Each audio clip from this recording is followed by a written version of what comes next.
The night I found a second phone taped to the underside of my husband's desk, I thought I knew exactly what I was about to find. Another woman. Messages I wasn't supposed to read. The proof of an affair I'd quietly suspected for months. And I did find that. The affair was real. But here's the thing I need you to understand before I tell you any of it. The affair turned out to be the smallest, least frightening thing on that phone. Because what was really on it explained something I had not been able to explain for almost a year, something that had been quietly making me feel like I was losing my mind. This is the story of the single night that ended my marriage.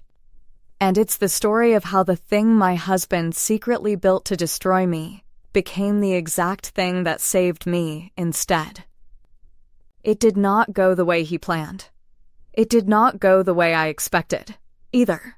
So let me take you back to the night I found it, and I'll show you how a simple discovery turned into something I never saw coming. Before I do, I want to ask you something, and I genuinely want your answer in the comments. Have you ever felt in a relationship like you were slowly losing your grip? Like no matter what happened, you somehow ended up being the problem, the one who was too emotional, too forgetful, too sensitive, too much? Be honest. Because I lived in that fog for almost a year, and I blamed myself for every bit of it. And what I want you to hear before I go on is this. That feeling is not always coming from inside your own head. Sometimes someone is putting it there on purpose. Tell me in the comments if you felt it. I read every single one. Let me tell you who I was before that night. My name doesn't matter as much as this does. I was a mother of 2 young kids, married 8 years to a man named Tom. And for most of that marriage, I would have told you I was happy. Tom was steady, organized, well-liked. The kind of husband other women told me I was lucky to have. He's so calm, they'd say. He's so reasonable. I used to feel proud when they said it. I think about those words a lot now, because calm and reasonable turned out to be the most dangerous things about him. Because somewhere in the last year of our marriage, I had started to feel like I was unraveling. Small things at first. I'd be sure we'd agreed on something, and Tom would gently, patiently tell me that no, we'd agreed on the opposite, and look at me with such concern that I'd believe him. I'd remember paying a bill, and it would be unpaid, and he'd sigh and say he'd take care of it, like he always had to take care of my mistakes now. I'd get upset about something real. And somehow the conversation would always end with me apologizing for how I'd reacted. He never yelled. He was never cruel, not in any way I could point to. He was just always, quietly, right, and I was always, quietly, the problem. I started writing things down because I didn't trust my own memory anymore. I started apologizing before I even knew what I'd done. My friends, some of them, had gotten strangely distant, and when I asked Tom about it, he'd say, with that concerned look, that maybe I'd said some things I didn't remember, and that people were worried about me. I cried a lot that year. I thought I was breaking. I thought there was something wrong with me. I want to give you the specific ones, because the specifics are what make it real. There was a night I was certain that we had decided together not to send the kids to a certain summer camp, because we couldn't afford it that year. A week later, Tom mentioned the camp deposit he'd reminded me about 3 times, and when I said we'd decided against it, he tilted his head and said, "Softly, sweetheart. We never talked about not sending them. Are you okay? You've been forgetting a lot." And the worst part is that I searched my own memory and could not find solid ground, because he said it so kindly, so worried, that doubting him felt crazier than doubting myself. There was the time my best friend stopped returning my calls, and when I finally reached her, she was cold, distant, and said something about what I'd said at the dinner, a dinner I remembered perfectly, where I'd said nothing of the kind. There was the doctor's appointment Tom suggested I make, just to talk to someone, because he was worried about my anxiety. Each thing on its own I could explain away. Together, They were building a wall around me, brick by careful brick. And I was the one handing him the bricks. Remember all of that. Every detail of it. Because by the end of this story, every single piece is going to mean the opposite of what I thought it meant. Now, the night I found the phone. It was an ordinary Tuesday. Tom was traveling for work, the kids were asleep, and I was looking for the spare key to the filing cabinet, which I thought might be in his desk. I ran my hand under the lip of the desk drawer, the way you do when you're feeling around for something taped out of sight and my fingers hit something flat and hard and wrong. I knelt down and looked, and there it was. A phone. Not his phone. A second one, cheap, taped carefully to the underside of the desk where no one would ever casually find it. I want you to understand the particular feeling of that moment, because I think a lot of you know it. It wasn't surprise, exactly. It was confirmation. It was the feeling of a thing you've sensed in your body for a year finally taking a physical shape you can hold in your hand. For 12 months, a part of me had been whispering that something was wrong. And I had spent 12 months telling that part of me to be quiet, to stop being paranoid, to stop being too much. And here, taped under a desk, was the proof that the quiet part of me had been right the entire time. There is grief in that, but there is also, strangely, the first breath of relief. Because if the phone is real, then maybe I was never the thing that was broken. My heart did the thing hearts do. I already knew, the way you know, before I ever turned it on. I sat down on the floor of his office, peeled it loose, and powered it up. It wasn't even locked well, just a simple code, the kid's birth year. The arrogance of a man who never imagined I'd be down on the floor of his office with his secret in my hands. And the first thing I found was exactly what I expected. Messages. With a woman named Kayla. Months of them. I'm not going to pretend that part didn't knock the wind out of me, because it did. There were the kinds of messages you never want to read about your husband. There was a whole second life in there, tender and warm and aimed at someone who wasn't me. I sat on that floor and felt 8 years collapse. I read more of them than I should have. I read him being playful in a way he hadn't been with me in years. I read him complaining about me to her, calling me exhausting, impossible, not the woman he married, and the cruel thing was how reasonable he made it sound, even there, even to her. He was the patient martyr in every version of the story he told, whether the audience was a court or a girlfriend or me. I read enough to understand it was real. That it had been going on the better part of a year, and that it overlapped exactly with the months I'd spent feeling like I was coming apart. I noted that overlap, even through the tears. I didn't understand yet why it mattered. I would, in about 10 minutes. If you'd stopped me right there if the story had ended at my husband was having an affair, it would already have been one of the worst nights of my life.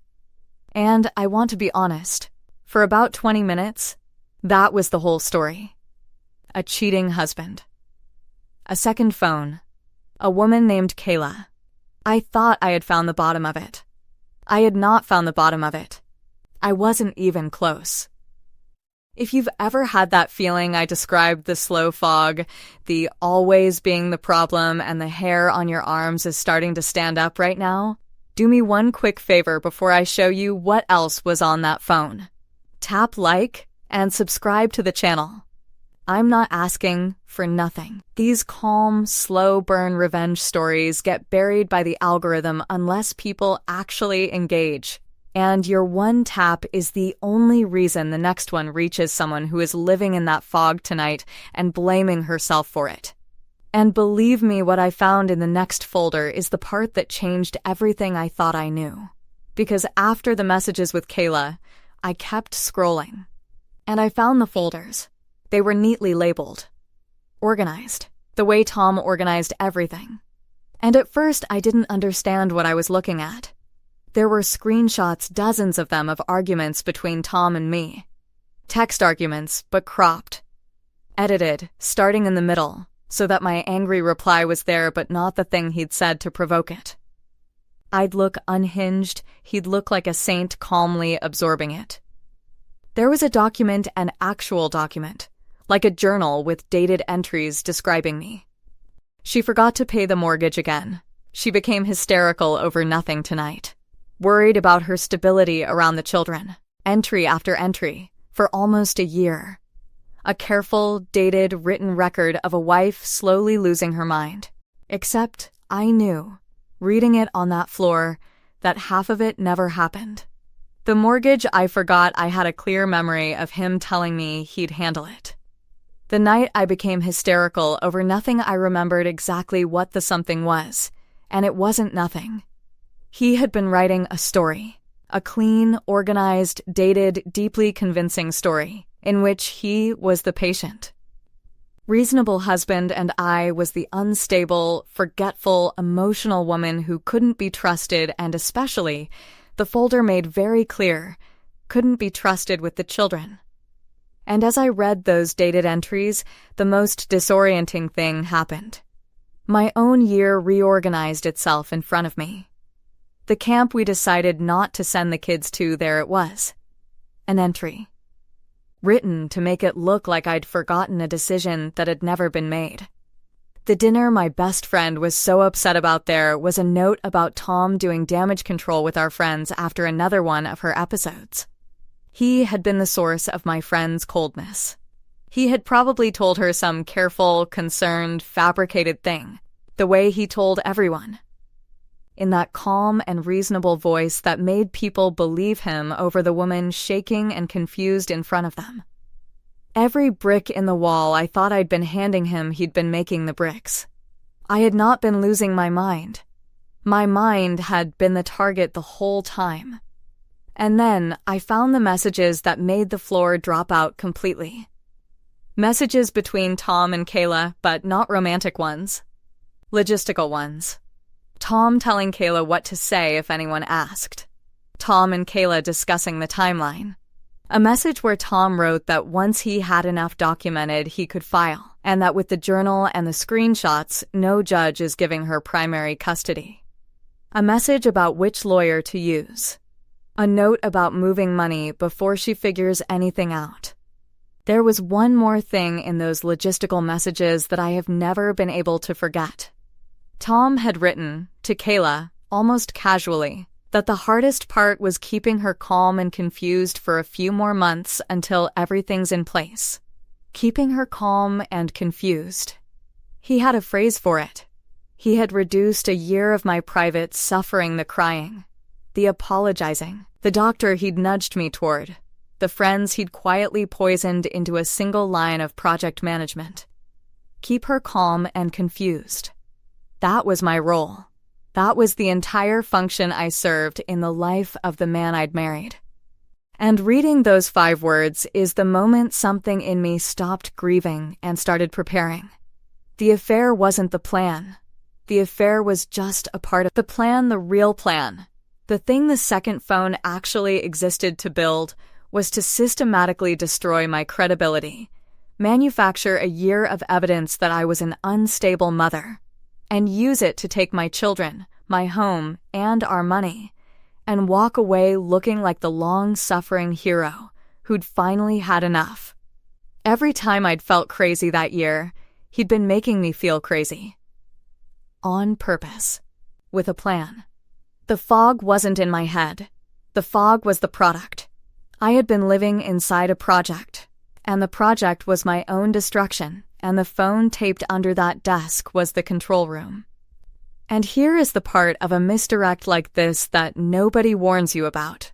The relief and the horror arrive at the exact same instant. The horror is obvious. The man beside whom I slept had spent a year engineering my breakdown. But the relief was almost overwhelming. And it surprised me. Because for 12 months I had believed I was failing as a wife, as a mother, as a person whose own mind was betraying her. And in one night, on the floor of that office, all of that failure turned out to belong to someone else. I hadn't been forgetting. I hadn't been hysterical. I hadn't been too much. I had been lied to, carefully, by an expert.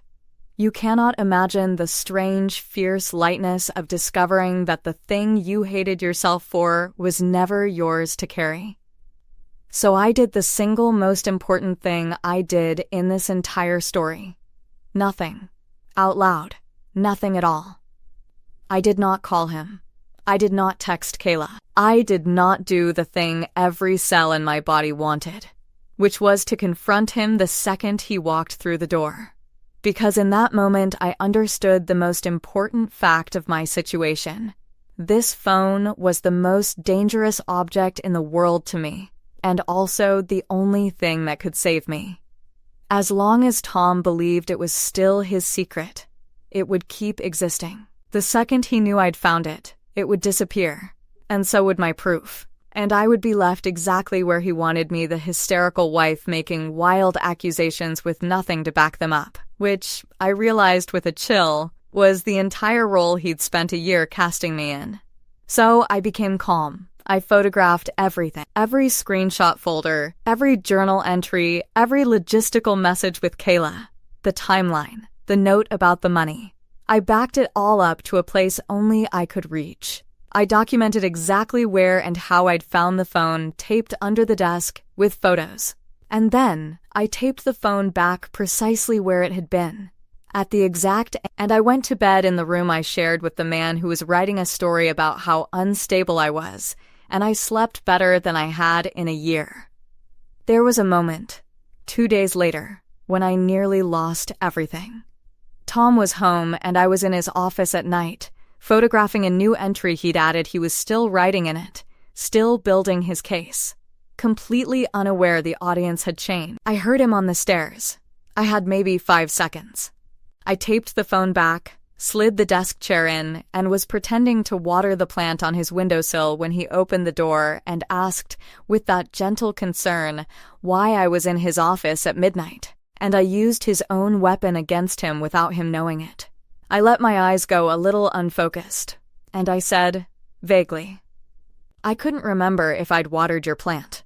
I keep forgetting things. And I watched relief and something like satisfaction cross his face, because the forgetful, fragile wife wandering the house at midnight was exactly the woman his journal described. He kissed my forehead and told me to get some sleep.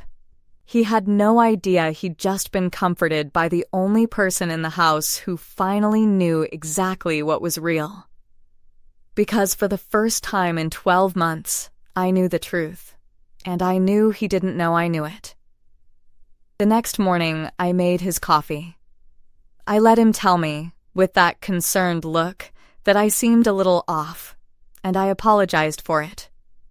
One last time, and I watched him note it down later on the phone I now knew was taped under his desk. I was, by then, the best actress in the world. I had learned from the best, after all. Then I took my photographs and my backups, and I went to see a lawyer. And not just any lawyer, a good one. The kind who has seen this exact thing before. I laid it all out on her desk. The affair, yes, but more importantly, the folders, the fabricated journal, the cropped screenshots, the messages about manufacturing a custody case. And I watched her face change as she read, from sympathy to something much sharper and more useful. And she told me 3 things I will never forget. The first, what Tom had built was not the weapon he thought it was. He believed he'd constructed a year of evidence against me. What he'd actually constructed was a meticulously dated, self-authored confession of premeditation, manipulation, and bad faith. The journal he wrote to prove I was unstable proved instead that he had spent a year planning to deceive a court. The cropped screenshots proved he was willing to falsify evidence. Men like this, she said, always document themselves into a corner. They're so busy building a case against her that they forget they're signing every page. The second, because I had stayed calm, because I hadn't confronted him, hadn't tipped him off, hadn't destroyed anything, and had instead preserved and documented everything properly, the evidence was intact and the high ground was entirely mine. Most people in your position, she said, blow it up the first night. They scream, the phone disappears, and then it really is his word against hers. You did the one thing almost nobody does. You stayed quiet and you kept the proof. And the third thing, she said, gently, putting down the pages. She said, I want you to hear this clearly, because you've been told the opposite for a year. You are not unstable. You were being made to feel that way by someone who needed you to doubt yourself so the plan would work. The fog was the weapon, and you just walked out of it. I cried in that office. Not the way I'd cried for the past year, not the small, confused, apologetic crying of a woman who thinks she's broken. I cried the way you cry when someone finally tells you that the thing you knew, deep down, the whole time, was true. What happened next happened quietly, the way these things should. We prepared everything before Tom ever suspected a thing. We made sure the children were protected. We secured what needed to be secured. And when the divorce came, Tom walked in expecting to deploy a year of careful evidence about his unstable wife and discovered in the worst possible way that every piece of it had become evidence about him. His journal, his screenshots, his own messages laying out the plan, in his own words, with dates. The case he'd spent a year building to take my children collapsed into the single best argument for why he should be nowhere near unsupervised control of anything. I remember my lawyer explaining it to me beforehand, so I wouldn't be afraid walking in. She said the beautiful, terrible irony of a self-made file like Tom's is that authenticity cuts both ways. He'd wanted his journal taken as a true contemporaneous record that was the whole point of dating every entry. But the moment you put forward a year-long dated record as truth, and the other side can show that specific entries describe events that provably never happened, you haven't produced evidence of an unstable wife. You've produced evidence that the author fabricates dated records. Every entry he'd written to make me look unfit became a demonstration that he manufactures reality on paper. He had, with enormous patience, built the most thorough possible case against himself and handed it to me taped under a desk. I almost felt the symmetry of it was too perfect to be real. It wasn't. It was just what happens when a careful liar mistakes his own cleverness for safety. He did not get primary custody. He did not get the clean, heroic exit he'd cast himself in. The story he wrote starring himself as the patient victim and me as the unstable villain ended up read aloud, in part, in a context he never intended. And it said the opposite of everything he'd meant it to say. Kayla, I later learned, hadn't fully understood what she was part of. Either she thought she was the future, not a supporting character in a custody scheme, and she did not stay once she understood what kind of man writes a year-long journal to destroy the mother of his children. Kayla actually reached out to me, months later. I almost didn't answer, but I did, and I'm glad. She told me that Tom had spun her a version too, that I was unstable, that he was protecting the kids, that he was a victim quietly enduring a difficult wife and waiting for the right moment to get free. She said when she saw the folders, the journal, the cold project management way he'd written about keeping her calm and confused, she understood for the first time that the same calm, reasonable, victimized voice he'd used to recruit her sympathy was the exact voice he'd used on me and on our friends and would one day use on her. I realized, she told me, that I wasn't the person he was honest with. I was just the next person he was managing. We are not friends. We never will be. But I understood why she called. Because she had finally felt the floor shift under her the way I had on that office floor, and there are not many people in the world who know exactly what that feels like. I kept my kids. I kept my home. And most of all, I got back the thing he'd worked hardest to steal, which was never the money or even the children. It was my trust in my own mind. The months after were not simple, and I won't pretend they were.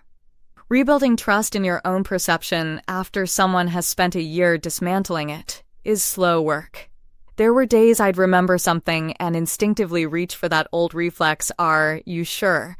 Maybe you got it wrong, and have to gently remind myself that the reflex itself had been installed, on purpose, by someone who needed it there.